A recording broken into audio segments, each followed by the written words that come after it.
भगवान द्वारकानाथ ब्रजवासियों के सामने खड़े हैं और सभी ब्रजवासी भगवान को देख रहे हैं।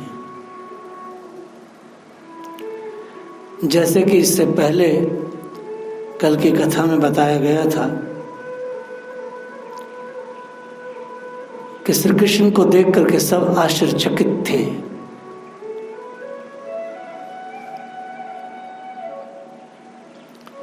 दसों दिशाओं में ऐसा प्रेम, ऐसा महासमुद्र उमड़ा कि उसकी सीमा नहीं थी। सब बोला मैं। श्री राधा रानी सामने खड़ी है श्री कृष्ण के।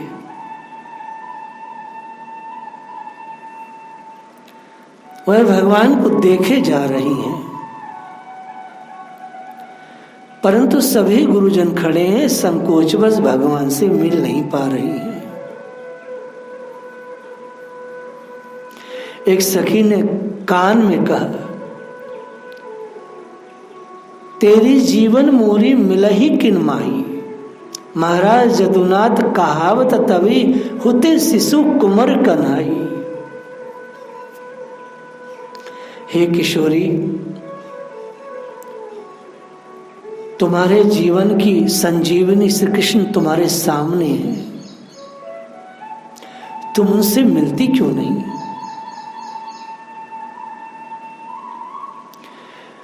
परंतु श्री किशोरी जी ने महाराज यदुनाथ माने द्वारकानाथ को देख करके आंख नीची कर ली, माने मुंह थोड़ा सा तिरछा कर लिया, क्योंकि वो इतने आश्चर्य से देख रही थी ये तो वो नहीं है जिनको मैंने प्रेम किया है। तभी सखी कहती है, होते शिशु कुमार कन्हाई। अरे बाबरी, ये वही है जिनको हम कुमार कन्हाई कहते थे ब्रज में। आज ये यदुनाथ हैं तो क्या हुआ, हैं तो ये कुमार कन्हाई।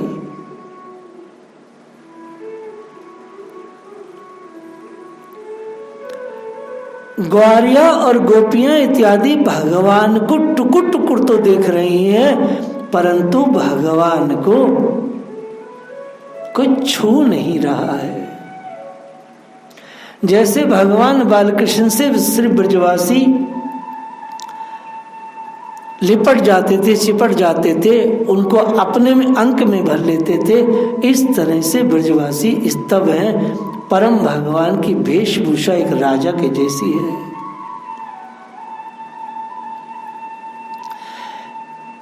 ब्रजवासी तो ग्वारिया हैं, आधा आधा छोटी मोटी धोतियां पहने हुए हैं, पैरों में चप्पल या जूता कुछ है नहीं।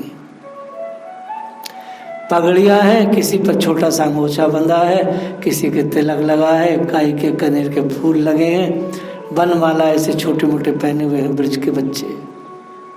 अब वो बड़े हो गए हैं,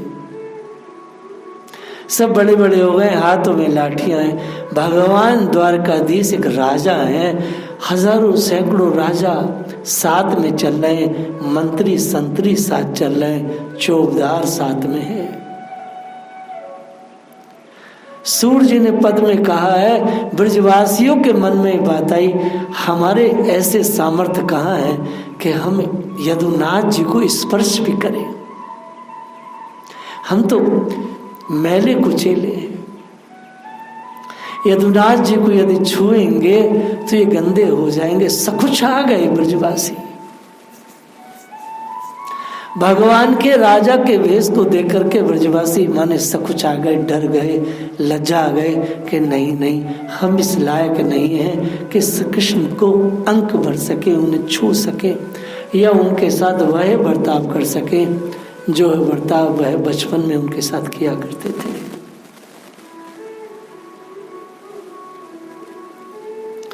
भगवान के सखा भी भगवान की तरह शाश्वत हैं। भगवान 100 वर्ष से ऊपर के हैं, परंतु भगवान नव यौवनम चे 16 वर्ष के लग रहे हैं।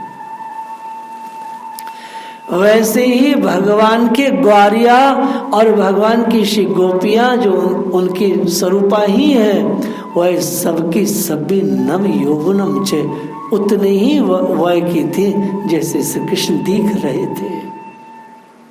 श्री किशोरी जी भी उतनी ही सकुमारी है जैसे वो 100 वर्ष पहले थी। ये कल्पना मत कर लेना कि वो सब बड़े बूढ़ों का एक जमघट लगा था, नहीं नहीं। भगवान से संबंधित हर वस्तु शाश्वत और यौवन और वीर्य से भरी पूरी होती है। भगवान से संबंधित हर वस्तु उमंग, उल्लास और स्मृतियों से भरी होती है। स्मृतियों में श्री कृष्ण की ही लीला क्रम होते और कुछ नहीं। उस ग्वारिया के मन में बात आई कि मैं कृष्ण के गले लगूं, लेकिन श्री कृष्ण के राजा वाले भेष को देख करके वो सकुचा गया। उधर राधा रानी, ललिता, विशाखा इत्यादि अष्ट सखियों का मंडल, लाखों सखियां पीछे खड़ी हैं, सब ये देख रही हैं। ये वही पुराण पुरुष है जिसको हमने प्रेम किया था। ये तो वो नहीं है, तो राजा है। कहाँ वो म्यूर पुच्छ और कहाँ वो मुरली, कहाँ वो छोटी सी धोती जो अद्धा जिसे कहते हैं, घुटने के नीचे तक पिंडली का दर्शन, कहाँ इनके पाँव में हीरा जड़ित जूती पहने, कहाँ श्री कृष्ण के चरण कमल जो स्पष्ट दिखाई देते। आश्चर्य कर रही हैं, ये पुराण पुरुष का क्या भेष है। वह तो नटवर नागर जैसे भेष का ही चिंतन 100 वर्ष तक करती रही थी, किसी राजा का नहीं किया था।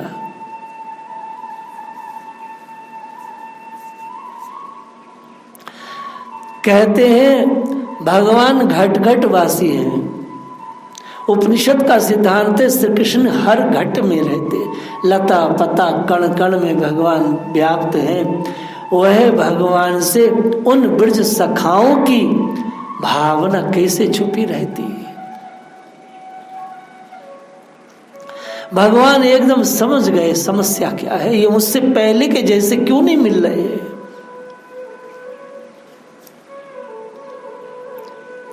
भगवान ने कहा,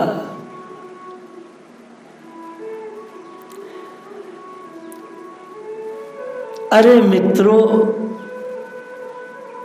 मुझे नंद बाबा की माँ यशोदा की दुहाई है, दुहाई कहते कसम को, मुझे नंद बाबा की दुहाई है। मेरे मित्रों, मैं तो तुम्हारा वही बाल कान्हा हूं, वही बाल सखा हूं। भैया मधुमंगल में वही हूं जो तुम्हारा झूठा कड़ी खाई। हे सखाओं, में वही हूं जो मैंने बेईमानी करके खेल जीतता था, जो तुम्हारा झूठन खाता था। भैया तुम मुझसे संकोच मत करो, मैं तो तुम्हारा वही कान्हा हूं। यदि तुमने संकोच, इतने प्रेम, इतनी ऊंचाई का प्रेम प्राप्त करके भी संकोच करोगे तो हे सखाओं, ये प्रेम में संकोच पाप है।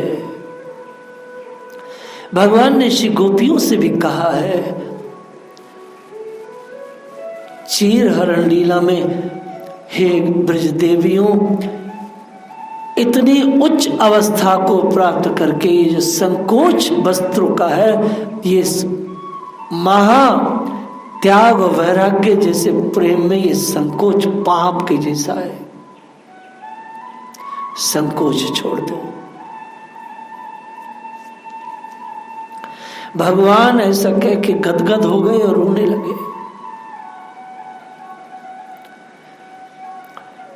द्वारकावासी देख रहे हैं श्री कृष्ण ऐसे ही सुदामा के, जब सुदामा जी आए थे उनके मित्र थे, वैसे जब भी रोए थे।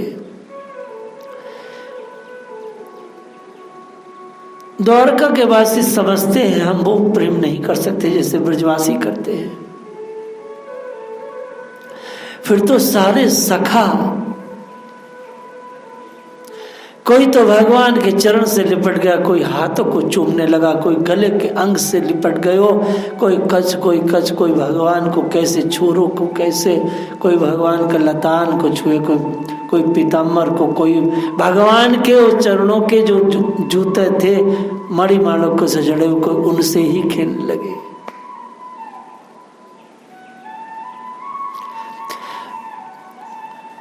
कल्पना करो क्या दृश्य रहा होगा। एक राजा से बच्चे ग्वारवार ब्रज के बालक, ब्रज के ग्वारिया ऐसे खेल रहे हैं। ये भैया कितना बड़ो मुकुट है, ऐसो मुकुट तो हमने आज ताई न देखो। छू रहे उसे। भगवान ने बड़े बड़े सिंगार वाले बाजूबंद जने क्या क्या माला कंठी पहन रखी मणि माणिकों की। गोप बालक उन्हें देख देख के हर्षित हो रही, भैया कन्हैया तू राजा बन गो भैया। भगवान ने मकराकत कुंडल पहन रखे। ब्रजवासियों ने तो ठाकुर जी के कानों में वही कनेर के फूल लगा रखे थे। बहुत बड़ी माला हो गई तो बैजंती की पचंगी माला ठाकुर जी ने पहन ली। अब यहां तो भगवान की व्यवस्था ही अलग थी। सारे गोप सखा भगवान के श्रृंगार को देख रहे, टुकुर टुकुर देख रहे, छू रहे, लिपट रहे।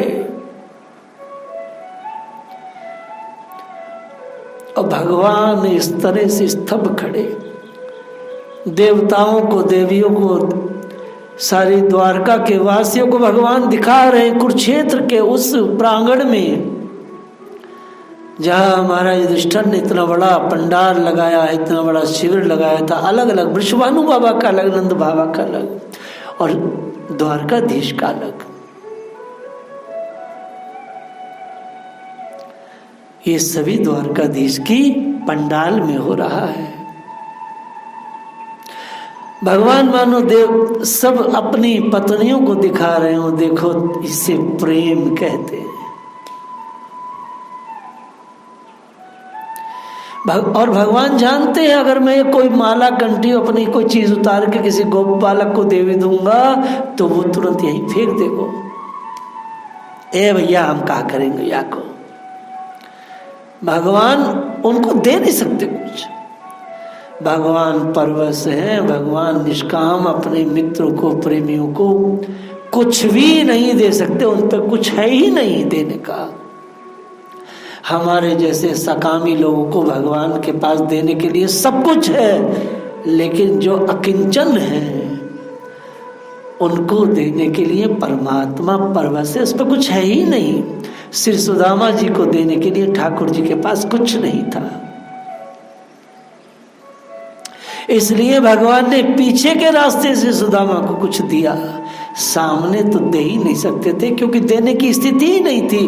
द्वारका में ऐसा कोई मूल्यवान चीज नहीं थी जो श्री सुदामा जी को उनके प्रेम, त्याग, वैराग्य के सामने दिया जा सके।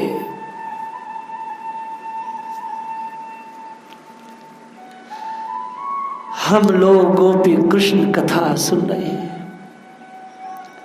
100 वर्षों के बाद श्री ग्वार मंडल और श्री गोपियां भगवान से कुरुक्षेत्र में मिल रहे हैं।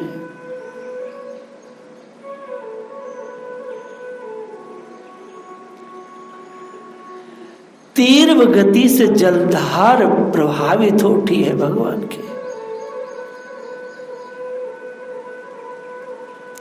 भगवान सबसे मिले, कोई ऐसा नहीं था जिससे ठाकुर जी ना मिले। सबसे अलग अलग मिलकर के उनकी कुशलात और प्रसन्नता की बात पूछी।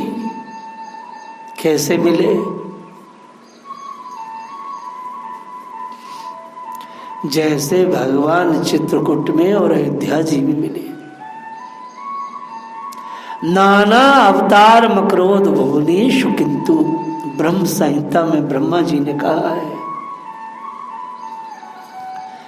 भगवान एक ही पल में असंख्य अवतार लेकर के सबकी साध को मिटा दिए। जैसा जो था उसको उसी भाव से श्री कृष्ण मिले।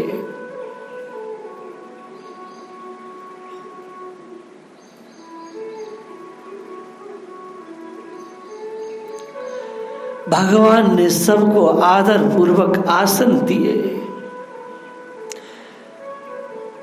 अनेक प्रकार से अनुविनय की, कहा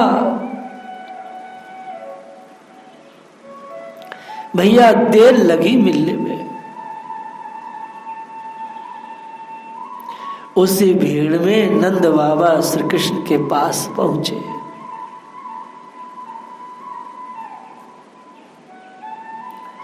और क्या कहे, सुत धोके तब बुद्धि हिराई।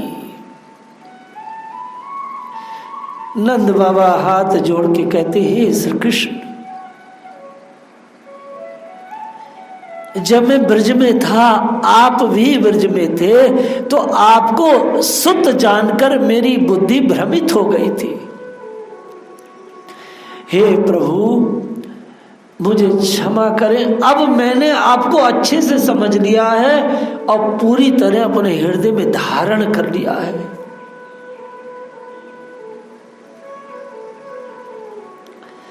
जैसे नंद बाबा ने कहा, भगवान तत्काल नंद बाबा के से चरणों में लिपट गए। नहीं बाबा, ऐसा मत कहो।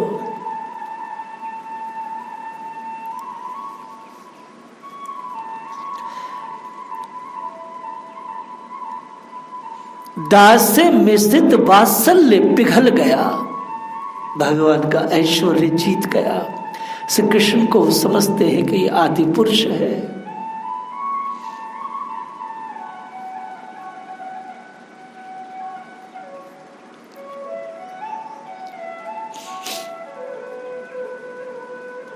ब्रजवासी श्री कृष्ण से कहते हैं, माधव, हम तो इसी हेतु जग में जी रहे हैं कि हरि आपसे हमारा बहुत बहुत पुराना जन्म जन्मांतर का नाता है, प्रेम है।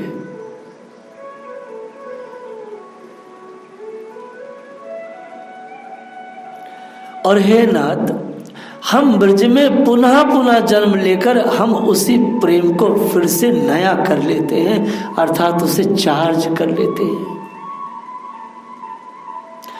और हे कृष्ण, इसी मिलन के लिए अनेक संयोगों की रचना भी होती है। जैसे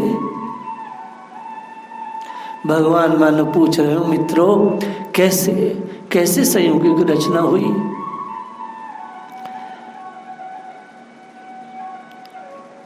कहाँ वहां मथुरा में आप यादवों के स्वामी यदुनाथ थे,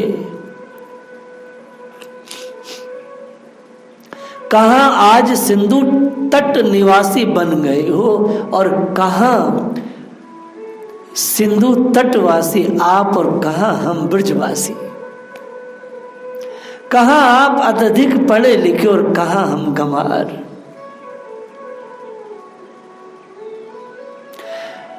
कहाँ वह वियोग था और कहाँ अब यह मिलन है। वस्तुतः काल की गति बड़ी विलक्षण है कृष्ण। मिलन के लिए कैसे कैसे संयोग बना देती है। हे नाथ,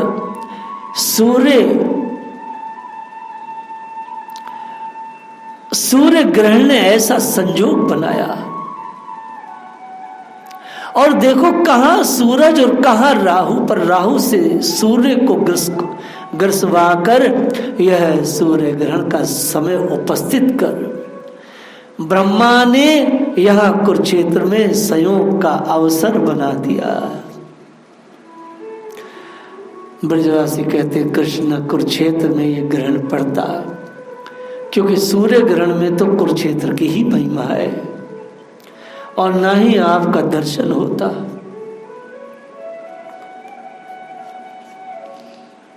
भगवान ब्रजवासियों को सुन रहे हैं, देख रहे हैं।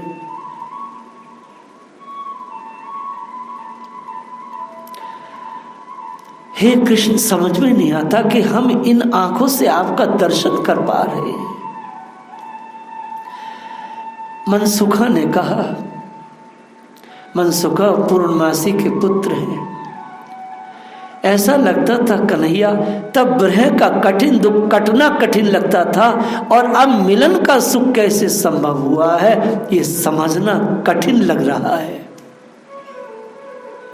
जब हम विरह में होते हैं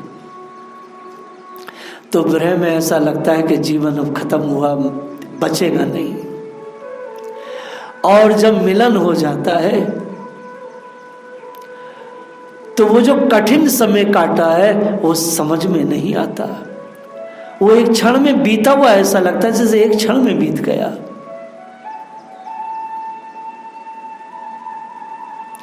विरह में लगता है कि एक क्षण भर के लिए भी हमारी पीर को श्री कृष्ण ने जाना नहीं। जब कोई भी नायक नायिका विरह में होते हैं तो बस वो उनके मन में यही उलाहना होता है कि उनके प्रेमी ने उनके कष्ट को, उनके हृदय के हालात को एक पल के लिए भी जाना नहीं है। पर इसके उल्टा पल भर में हमारे सारे कष्ट, विरह का दुराध्य दुख दूर हो गया। ऐसा मिलन आपसे हुआ है, जैसी आपसे मिले आपने हमें छुआ, अंक से भरा, वही पुराना प्रेम लौटाया। ऐसा लगता है कि आपने ही हमारी पीर को जाना है और किसी ने भी हमारी पीर को नहीं जाना। जितनी रुचि आपने हमारे दुख में ली है, जितनी रुचि आपने हमारे दुख दर्द में ली है, ये आपसे मिलके ही कृष्ण समझ में आता है। और आत्मा बड़ी आपके प्रेम पूर्ण व्यवहार को देख करके पूरी आत्मा विभोर है। भगवान के व्यवहार की संतुष्टि कर रहे हैं। ये कौन कर रहे हैं? ये वही मधुमंगल है। जब भगवान ने एक बार मधुमंगल से कहा कि आओ मैं तुम्हें कुछ ज्ञान दूं, तो मधुमंगल कहते हैं कि अब हमारे इतने बुरे दिन आ गए हैं ब्राह्मणों के कि हम अहीर बालकों से ज्ञान लेंगे। मनसुखा इस तरह कहते हास्य में तो भगवान मुस्कुरा जाते। भगवान कहते हाँ भैया, ब्राह्मणों को तो मैं कोई ज्ञान ना दे पाऊंगा, क्योंकि ज्ञान वह तो साक्षात ज्ञान के स्वरूप है। ब्राह्मण तो ज्ञान के स्वरूप है, वैराग्य के स्वरूप है, ब्रह्मचर्य के स्वरूप है, आत्म स्वरूप है, इस धरती के भूषण है। इस प्रकार से ब्रजवासियों से भगवान मिले। भगवान ने उनके संकोच को हर लिया। आगे किस तरह से श्री किशोरी जी से मिलेंगे ठाकुर जी, और श्री रुक्मणी जी उसी पंडाल में कैसे पूछेंगी राधा रानी के बारे में, ये सब चर्चा हम लोग कल करेंगे। जय श्री राधे।